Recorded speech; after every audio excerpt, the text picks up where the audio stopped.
Assalamualaikum warahmatullahi wabarakatuh. Perkenalkan, kami dari kelompok 7 kelas Psikologi Pendidikan A yang beranggotakan 1.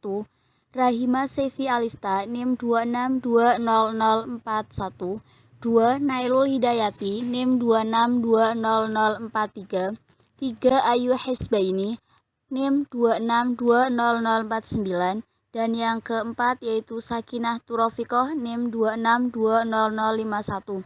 Di sini kami akan mempresentasikan hasil diskusi kami mengenai pendekatan konstruktivis sosial dalam pembelajaran. Adapun pembahasannya yaitu akan dibacakan oleh pemateri. Baik, yang pertama yaitu pendekatan konstruktivis sosial. Secara umum, pendekatan konstruktivis sosial menekankan pada konteks sosial dari pembelajaran dan bahwa pengetahuan itu dibangun dan dikonstruksikan bersama. Pendekatan konstruktivis sosial ini sangat dipengaruhi oleh teori perkembangan kognitif. Vygotsky mengatakan bahwa perkembangan anak tidak bisa dipisahkan dari kegiatan sosial dan kultural. Ia percaya bahwa perkembangan memori, perhatian, dan nalar melibatkan pembelajaran untuk menggunakan alat yang ada dalam masyarakat seperti bahasa, sistem matematika, dan strategi memori. Teori Vygotsky menarik banyak perhatian karena teorinya mengandung pandangan bahwa pengetahuan itu dipengaruhi situasi dan bersifat kolaboratif. Dengan kata lain, di samping individu, kelompok di mana individu berada sangat menentukan proses pembentukan pengetahuan pada diri seseorang. Melalui komunikasi dengan komunitasnya, pengetahuan seseorang dinyatakan kepada orang lain sehingga pengetahuan itu mengalami verifikasi dan penyempurnaan. Pendekatan konstruktivis sosial menggunakan sejumlah inovasi di dalam pembelajaran di kelas. Prinsip-prinsip pendekatan konstruktivis sosial adalah yang pertama, pengetahuan dibangun atau dikonstruksikan bersama. Yang kedua, pengetahuan dipengaruhi oleh konteks dan situasi sosial tertentu. Macam-macam implikasi pendekatan pembelajaran secara konstruktivis sosial itu ada 8. Yang pertama, kurikulum disajikan mulai dari keseluruhan menuju ke bagian-bagian dan lebih mendekatkan kepada konsep-konsep yang lebih luas. Yang kedua, pembelajaran lebih menghargai pada pemunculan pertanyaan dan ide-ide dari peserta didik. Yang ketiga, kegiatan kurikuler lebih banyak mengandalkan pada sumber-sumber data primer dan manipulasi bahan. Yang keempat, peserta didik dipandang sebagai pemikir-pemikir yang dapat memunculkan teori-teori tentang dirinya. Yang kelima, pengukuran proses dan hasil belajar peserta didik terjalin di dalam kesatuan kegiatan pembelajaran dengan cara guru mengamati hal-hal yang sedang dilakukan peserta didik serta melalui tugas-tugas pekerjaan. Yang keenam, peserta didik hanya belajar dan bekerja di dalam grup proses. Yang ketujuh, memandang pengetahuan adalah non-objektif, bersifat temporer dan selalu berubah serta tidak menentu. Dan yang terakhir, yaitu belajar adalah penyusunan pengetahuan. Nah, sedangkan mengajar adalah menata lingkungan agar peserta didik termotivasi dalam menggali makna.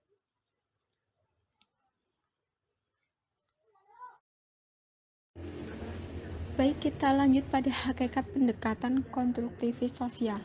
Filosofi belajar konstruktivis sosial menekankan bahwa belajar tidak hanya sekedar menghafal, tetapi merekonstruksikan atau membangun pengetahuan dan keterampilan baru lewat fakta-fakta atau proposisi yang mereka alami dalam kehidupannya.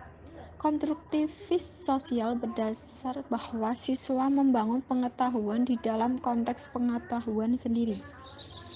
Maka pendekatan konstruktivis sosial adalah pendekatan pembelajaran yang berdasarkan bahwa dengan merefleksikan pengalaman-pengalaman kita akan dapat membangun pemahaman terhadap dunia yang dimana kita hidup di dalamnya.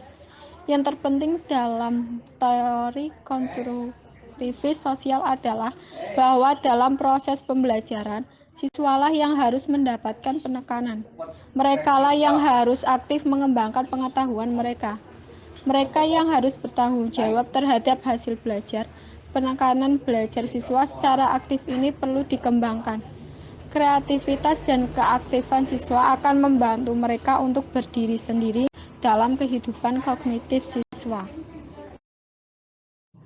Kemudian, hal-hal yang mendapat perhatian pembelajaran konstruktivistik. Yang pertama, mengutamakan pembelajaran yang bersifat nyata dalam konteks yang relevan. Yang kedua, mengutamakan proses.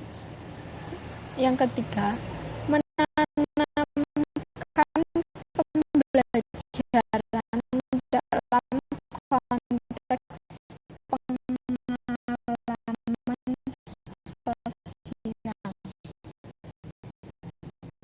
Kemudian yang nomor 4,